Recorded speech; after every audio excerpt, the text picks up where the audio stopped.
Hello दोस्तों, welcome to my channel.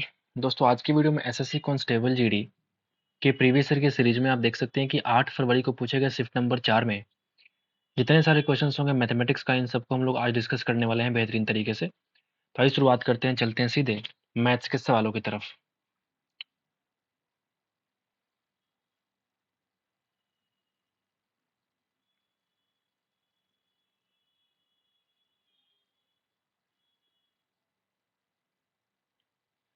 पहला सवाल आपके सामने आ चुका है। आप देखेंगे क्या लिखा हुआ है कि रीता जो है 4 किलोमीटर पर आवर की चाल से पी से क्यू की ओर दौड़ना शुरू करती है।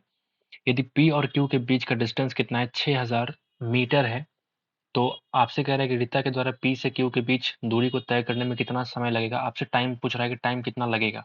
ठीक है, तो इस 6000 मीटर को हम कह सकते हैं 6 किलोमीटर के बराबर है। अगर इसका स्पीड 4 का स्पीड है तो हमको टाइम निकालने के लिए क्या आपको नहीं पता फॉर्मूला, डिस्टेंस अपॉन स्पीड, ये लगाते हैं ना भैया। डिस्टेंस भैया 6 किलोमीटर और बटा स्पीड है 4, मतलब कि 3/2 यानी कि 1.5 घंटा हमको लगने वाला है इस डिस्टेंस को कवर करने के लिए। ठीक है, तो पहला सवाल बहुत ही आसान आपको देखने को मिला है। नंबर 2 पे चलते हैं।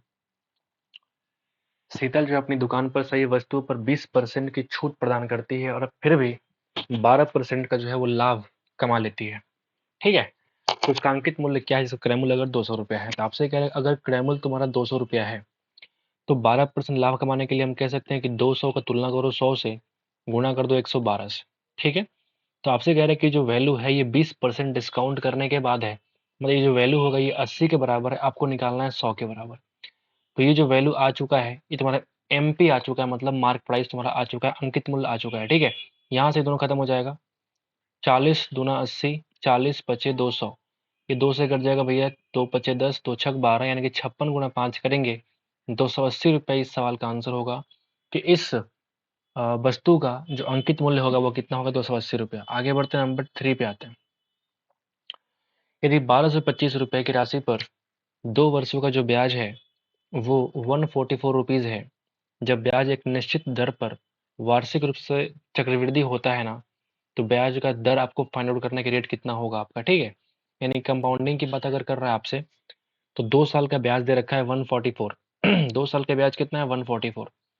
तो अगर हम मेरे भाई कौन सा तरीके यहाँ पे लगा सकते हैं रेट, चूंकि यहाँ पे देख सकते हैं फ्रैक्शन में है, तो यहाँ पे अगर ये फॉर्मूला अप्लाई करूँ तो क्या ये सही होगा? A is equal to P times 1+r/100 की पावर n, ये अप्लाई करेंगे तो इस केस में जो वैल्यू हमारा ए का आएगा वो इस ब्याज को जोड़ने के बाद आएगा।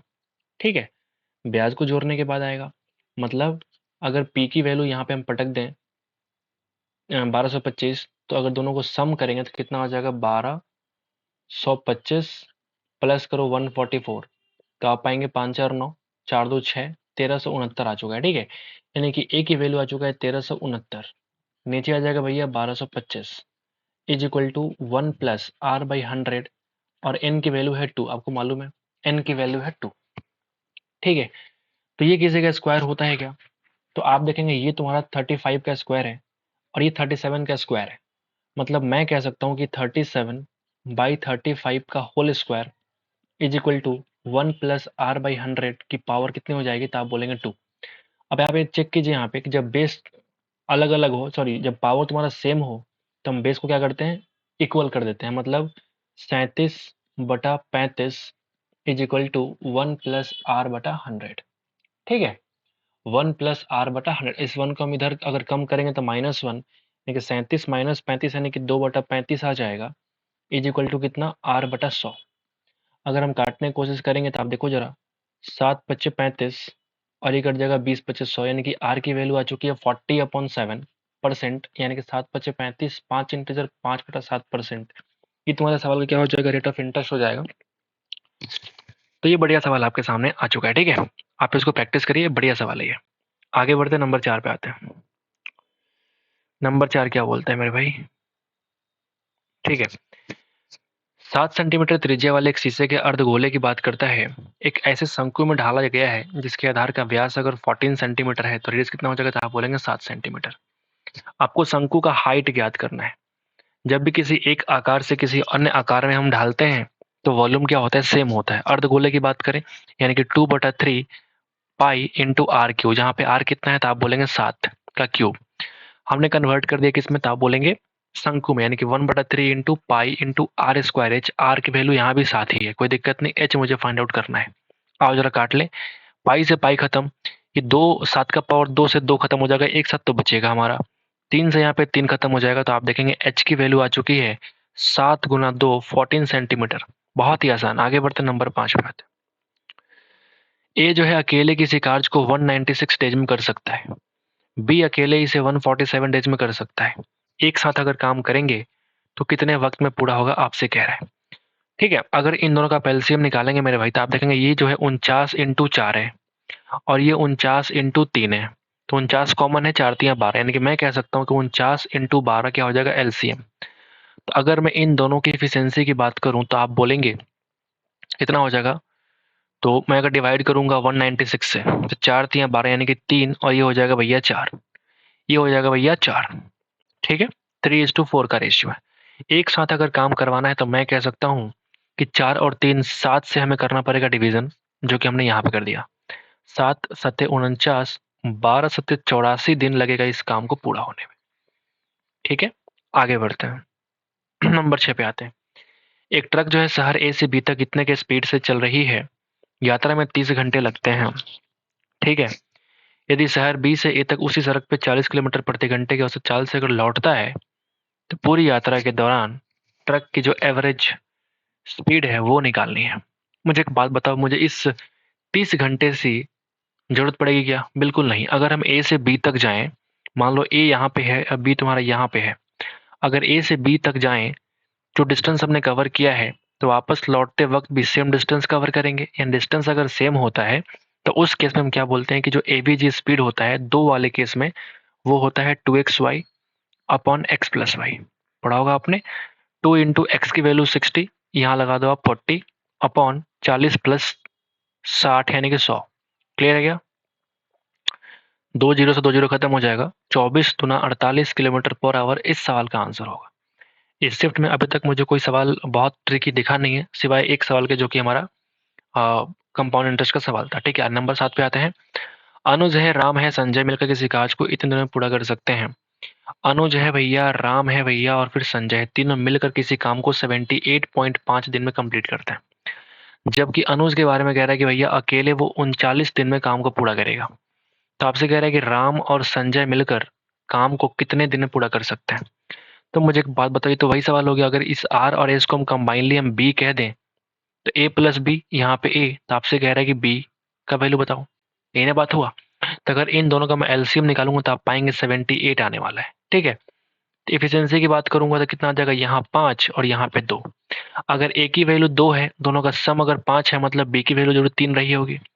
तो अगर आपको निकालना है बी कितना वक्त लेगा, तो आप बोलेंगे 3 से कर दो डिवीजन, यानी कि 26 दिन में काम तुम्हारा कंप्लीट हो जाएगा। आसान सवाल, बहुत ही आसान सवाल। आगे बढ़ते हैं। 2 वर्षों में इतना परसेंट के रेट से चक्रवृद्धि ब्याज दर पर दे 1200 रुपए के जो ऋण का वार्षिक भुगतान कितना निकलेगा आपसे कह रहा है। क्या कह रहा है, फिर से पढ़ता हूँ। जैसे 2 वर्षों में 8 इंटीजर 1/3% प्रति चक्रवृद्धि ब्याज दर पर दे 1200 रुपया के ऋण का वार्षिक भुगतान कितना निकलेगा। What is the meaning of it, वार्षिक भुगतान कितना निकलेगा। ठीक है, अच्छा ठीक है। अगर मैं इस रेट की बात करूं तो आप बोलेंगे 8 तरीके 24 और एक 25/3, और परसेंट का मतलब होता है 1/100। इसको सिंपल करने की कोशिश करते हैं, तो 25 चौका 100, मतलब मैं कह सकता हूँ कि 1/12। इसका ये मतलब हो कि 12 रुपया पे 1 रुपया हमको इंटरेस्ट पे करना पड़ेगा। रेट ऑफ इंटरेस्ट क्या हो जाएगा, 1/12। ऐसे मैं कह सकता हूँ कि 12 रुपया पे हमको 1 रुपया का इंटरेस्ट हमको पेड करना पड़ेगा। ठीक है भाई, मतलब 12 के वैल्यू को मुझे 13 पेड करना पड़ेगा। ये बोल सकता हूँ मैं कि 12 के वैल्यू को मुझे 13 पेड करना पड़ेगा। और 2 वर्षों की अगर कहानी है तो 12 का स्क्वायर, ये मुझे थोड़ा सा अजीब लग रहा है सवाल। करते हैं आगे, देखते हैं, फिर मिटा के फिर दोबारा करेंगे, दिक्कत होगी तो। ये बन जाएगा 13 का स्क्वायर। तो अगर तुम्हारा 1200 रुपया मूलधन है, प्रिंसिपल अमाउंट अगर है, तो क्या ये 12 इंटू 12 के बराबर होगा?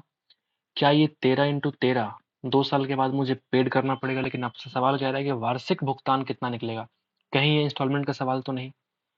कहीं इंस्टॉलमेंट का सवाल तो नहीं, अगर ऐसा हुआ तब भी कोई बात नहीं, तब भी कोई बात नहीं। ठीक है, लगता है मुझे कि वही है। आओ जरा करते, चूंकि वार्षिक भुगतान की बात कर रहे हैं हम, 2 साल की अगर कहानी है तो हर साल कितना आपको पेड करना पड़ेगा, ये एक सवाल है। इसका मतलब ये जरूर आपको इंस्टॉलमेंट की कहानी कह रहा है, मतलब फर्स्ट ईयर में 12 बनेगा 13, और सेकंड ईयर में 12 का स्क्वायर बन जाएगा 13 का स्क्वायर। अब चूंकि हमको इंस्टॉलमेंट सेम करना पड़ेगा तो यहाँ पे हमको 13 से मल्टीप्लाई करना पड़ेगा ताकि ये सेम हो जाए, और यहाँ पे हमको 13 से मल्टीप्लाई करना पड़ेगा ताकि ये इक्वल हो जाए। तो यहाँ आप देखेंगे कि ये बन जाएगा 144, और ये 13 गुणा 12 यानी कि 156। सही है क्या? अगर इन दोनों को मैं जोड़ूंगा तो आप बोलेंगे 300 के बराबर है।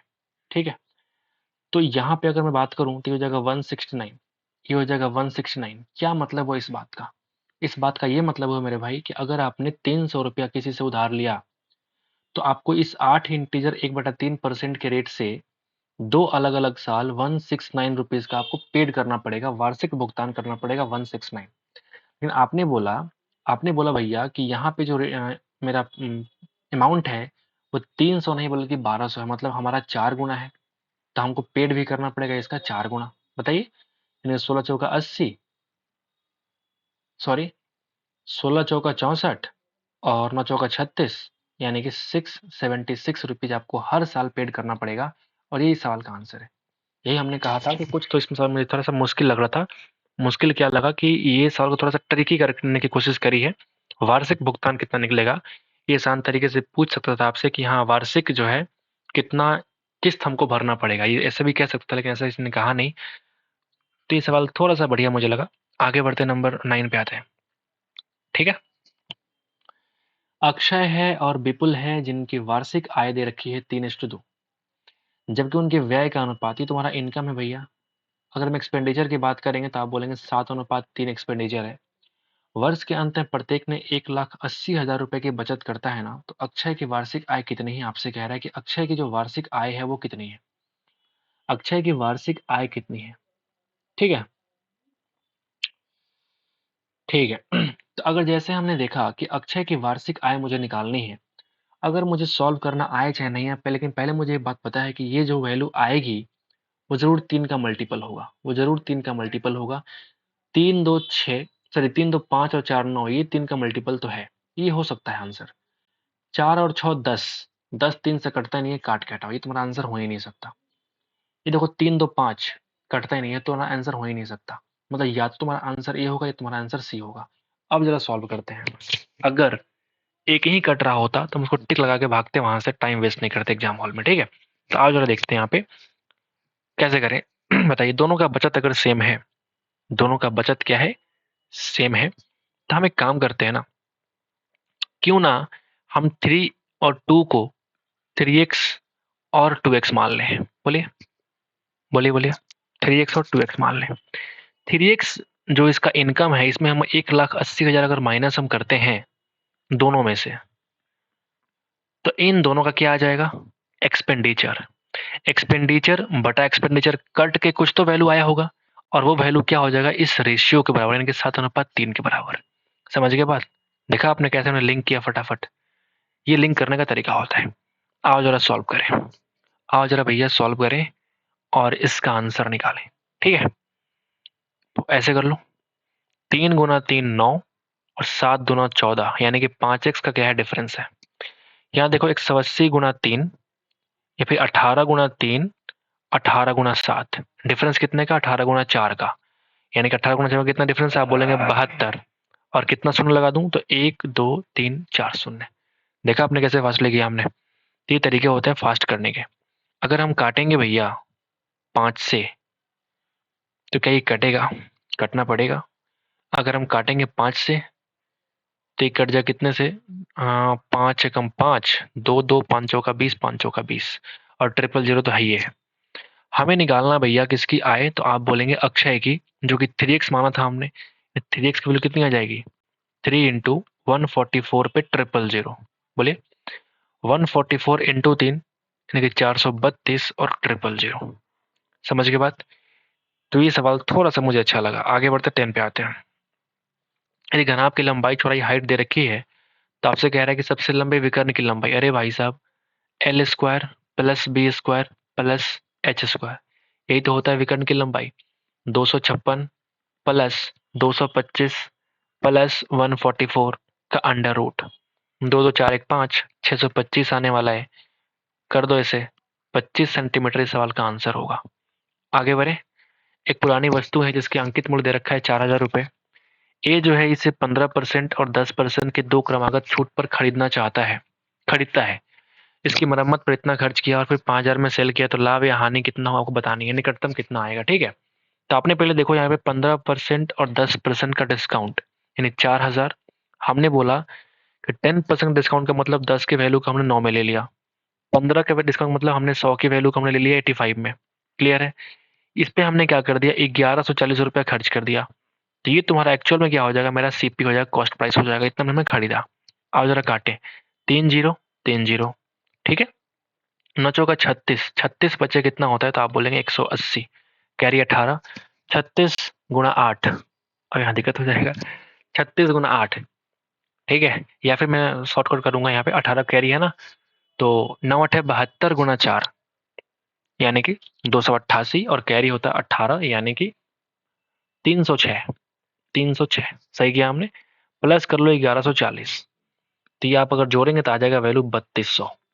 3200 में खरीदा, सेल कितने में किया, तो आप बोलेंगे 5,000। दोनों का रेशियो कितना है, तो आप बोलेंगे भैया 2 0 यहाँ से कट जाएगा, 16:25 का रेशियो। अगर हम देखें प्रॉफिट कितना, तो आप बोलेंगे 9/16 इंटू 100%। बोलिए चाचों का 16, ये 25, 25 गुणा 9, 225/4। ये क्या हो गया, मैंने क्या मिस्टेक करी, अरे यार दिख गया मुझे मिस्टेक मैंने कहाँ कराया। देखो यहाँ पे ये दोनों को मैं अगर जोड़ूंगा तो 30 और 11 ऑटोमेटिक 42 होगा ना यार, 32 नहीं बल्कि 42 होगा, माई मिस्टेक, कोई बात नहीं, ये 4200 है। ठीक है, होता है कभी कभी, कोई बात नहीं। तो हमने क्या देखा यहाँ पे, आप देखेंगे अब जो रेशियो आएगा सीपी और एसपी का, तो आप देखेंगे 21:25। तो कितने का प्रॉफिट, 4 का प्रॉफिट आउट ऑफ 24, 21 इंटू 100%, यानी कि 400/21 करोगे तो कितना आएगा। 21 का स्क्वायर होता है 441, 21 को अगर 20 से गुना करूंगा तो आ जाएगा 420, यानी कि 420 से कम वैल्यू है, लेकिन ऑलमोस्ट कितना आएगा, अगर 20 से गुना कर तब भी 420 आ रहा है, मतलब ये ऑलमोस्ट 19 के बराबर है। और 19 क्या है आंसर आपका, 19% इस सवाल का आंसर है। आपसे पूछ रहा है कि निकटतम पूर्णांक कितना होगा, आप बता दीजिए। 12 पे आते हैं। दो संख्याएं दे रखी है, महत्तम साम्प्रतक दे रखा है, तो एलसीएम निकालिए। अरे भाई साहब इस सवाल तक कर करके थक चुके हैं। दोनों संख्याओं का सम उनके एलसीएम और उनके एचसीएफ के बराबर होता है, मल्टीप्लिकेशन के बराबर होता है, सम नहीं बल्कि मल्टीप्लिकेशन। ठीक है, ये 24 कटेगा 10 बार में, आंसर कितना हो जाएगा 4560। आगे बढ़े, आपसे कह रहे किसकी वैल्यू निकालिए। 12 में 4 कम किया, पेड़ करेंगे रेकरिंग 12 वाला काम करेंगे, यानी कि यहाँ पे 8 कम किया, 8 से डिवाइड किया 3 बन गया, ये पूरा 3 हो गया, 3 + 32 यानी कि 35, डिवाइड डिवाइड किया 4 बन गया, 4 4 8 - 3 यानी कि 5, डिवाइड किया 7 बन गया। आगे बढ़े। एक अंकित मूल्य पर 8% की छूट से उतना ही लाभ मिलता है जितना कि 25 रुपए की नकद छूट पर मिलता है।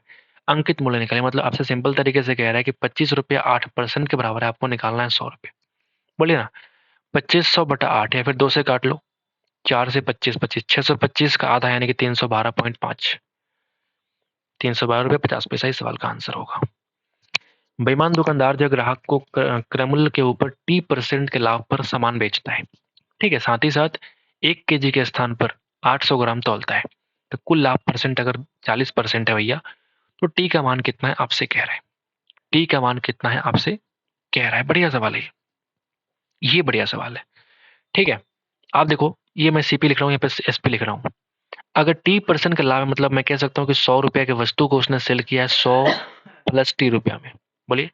लेकिन साथ साथ उसने 1 केजी के स्थान पे 1 केजी के स्थान पे 800 ग्राम तोला है, मतलब यहाँ पे जो सेलिंग प्राइस आएगा वो जो वैल्यू है, आपसे कह रहे हैं कुल लाभ परसेंट 40% है, अगर ये वाला जो वैल्यू सीपी तुम्हारा 100 है तो ये 140 है।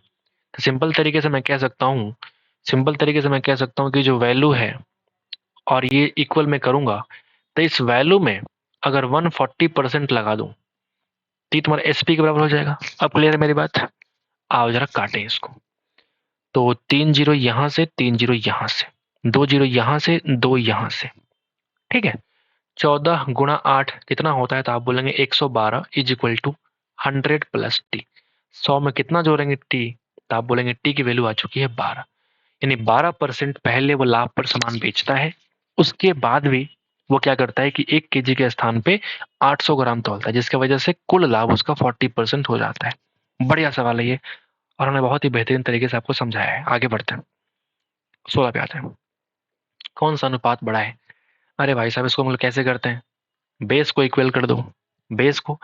वैसे भी सबसे बड़ा अनुपात अगर निकालना है तो ये असेंडिंग ऑर्डर तो नहीं है, बस सबसे बड़ा अनुपात निकालना। हम क्या करेंगे, देखो शॉर्टकट, 8 पचे 40, 7 तिरिकी 21, 40 बड़ा, यानी कि 5 अनुपात, ये तुम्हारा छोटा हो गया, ये बड़ा हो गया।